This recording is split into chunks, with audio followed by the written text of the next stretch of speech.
Today's case is about the murder of Ross Parker. But before we get on with the case, I would like to tell you that this involves a lot of themes like race and terrorism, basically a lot of sensitive subjects. So Ross Andrew Parker was from Peterborough, England. He was a 17-year-old white English male who was murdered in an unprovoked, racially motivated crime. Ross was born in Peterborough in 1984 to Davania and Tony Parker. His mother worked as a waitress and his father ran a car bodywork repair business. He was one of two children. Parker was an avid footballer and have completed a GNVQ in business studies at Jack Hunt School and hoped to join the police force when he was 18. He was nicknamed Half-Pint owing to his 5 foot 5 inch height and had twice broken his leg previously. Parker lived in the Westwood area of the city and worked part-time as bar support at the Solstice, a local public house where he had met his girlfriend, Nicola Toms. So in the early hours of Friday of the 21st of September 2001, Ross and Nicola were both working at the pub. Both of their shifts ended at 1 a.m. that morning, and so they decided that they were both gonna walk to Nicola's friend's house together because she was having a bit of a get-together. So the two of them self-walking just a little bit after 1, and at about 1:15, they were walking down a cycling path when they were confronted by about 10 men. Some of the men were wearing balaclavas, some of them had things in their hands, but it was dark so they couldn't really see what they were holding, and that was when one of the men told Ross that he better start running, but they all blocked his path from every angle so he couldn't.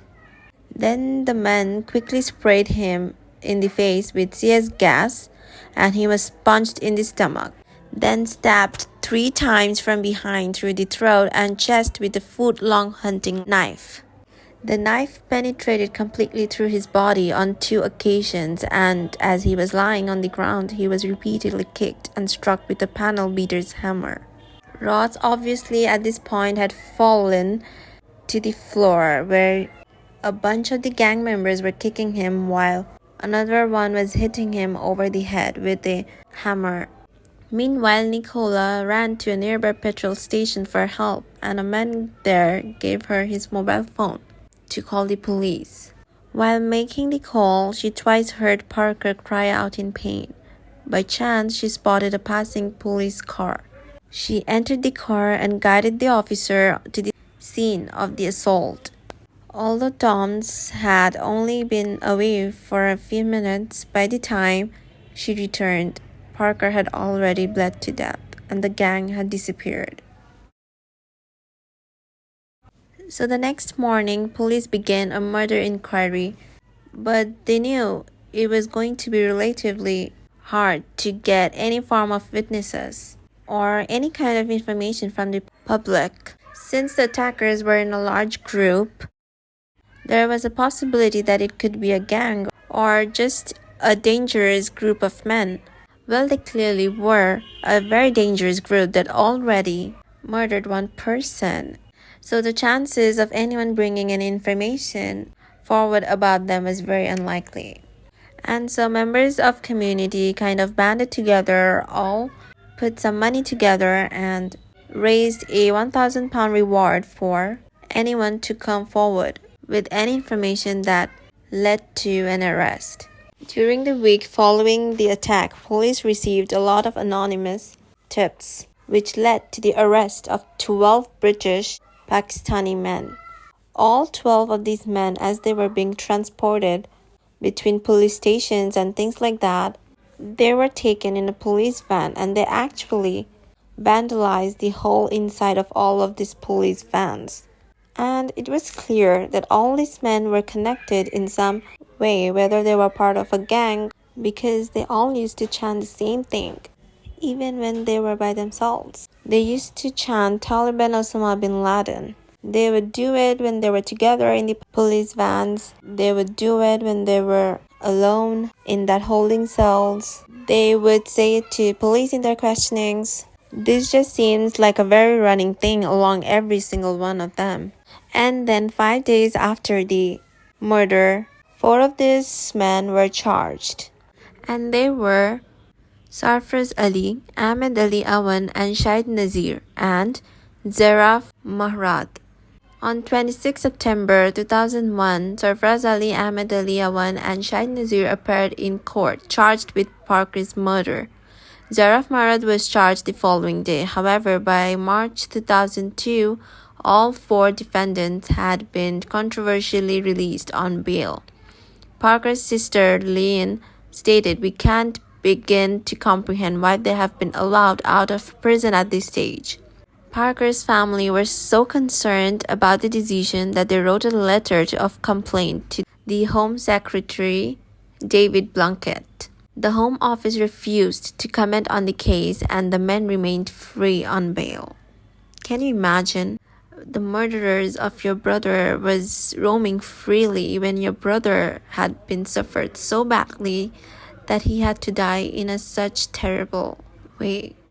But then on 7th November 2002, Awan, Nazir, Ali, and Marad, all of Millfield, Peterborough, stood trial for Parker's murder. They all pleaded not guilty. Awan, 22, ran a recruitment company and had previously attended the city's Deacon's School. He was an unofficial police informer, and the court was told he thought of himself as a gangster and had a fantasy for knives. Nazir, 22, was close friends with Awan. He was married in Kashmir the month prior to the murder and had a son. He was educated at Bretton Woods School, had worked in a factory, and later in a takeaway restaurant with Marad, whom he had known since childhood. Ali, aged 25, had also attended Bretton Woods School and was also married, although his wife left him during the trial. He was given a reference at the trial by the Deputy Mayor of Peterborough, Raja Akhtar, and Labour Party Councillor Mohammed Chowdhury, with Akhtar stating he had known him to be caring and responsible. Marat, 21, owned a takeaway restaurant business in Kings Lane. During the 6-week trial, transcripts of covered police recordings of the suspects discussing the attack were submitted as evidence. These conversations took place in police vehicles when the suspects were arrested and translated from Punjab. Nazir was heard describing Parker's death as a bloodbath and how the third blow from the knife had split the whole of his neck open. Awan and Nazir were both heard discussing the statements they had given to police and the plan they had made up. The court was also told of an exchange between Awan and an inmate at Bedford prison in which Awan described the killing of Parker in lurid detail. Contents of a letter written by Marad was also presented in which he stated he would pray to Allah for forgiveness. However, the jury heard how the murder weapons had been found in a shed at Nazir's house, along with 2 bags of bloodied clothes. DNA and fingerprints belonging to Nazir was found on the hunting knife, and Parker's blood was found on both the hammer and knife. His blood was also found on the clothes of 2 of the accused, along with Nazir and Marad's DNA, and a pathologist told how marks on Parker's body matched the hammer found in Nazir's shed. 3 balaclavas were also recovered from the property, again containing traces of Parker's blood. Nazir's younger brother yet told the court he had seen his brother cleaning the murder weapon on the night of the killing and witnessed all 4 defendants with blood on their clothing. Further witnesses reported Nazir admitting to beating someone up, Marad admitting to kicking Parker, and Awan recalling stabbing him. A witness also saw all 4 defendants kicking Parker. In court, Nazir admitted to seeing the victim lying on the ground and attempting to spray him with CS gas and kicking him. He also acknowledged washing the murder weapon and stated Ali had hit Parker with the hammer and Awan used the knife. Murad had also admitted to being present at the murder scene and claimed that the bloodstains found on his trousers occurred as a result of his accidentally falling across Parker.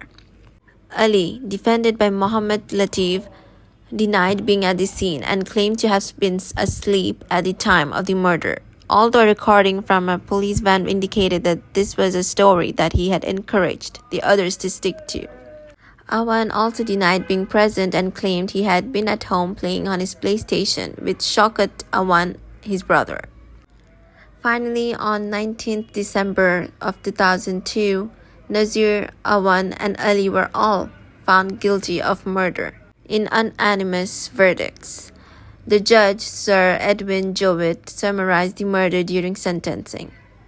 He said, "You put your heads together with the purpose of arming yourselves and of attacking an innocent man. You might find by chance simply because he was of a different race to yourselves.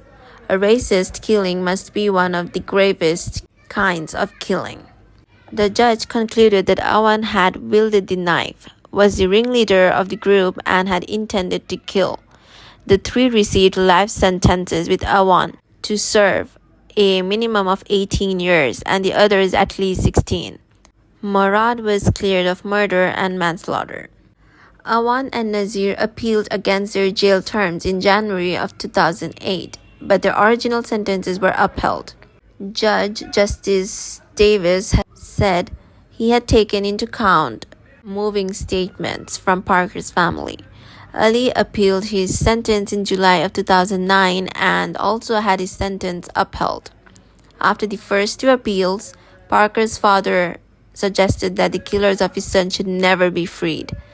Justice Davis said that had the crime occurred post-2005, it is likely that significantly higher minimum sentences would have been imposed on the perpetrators, owing to reforms in the Criminal Justice Act of 2003.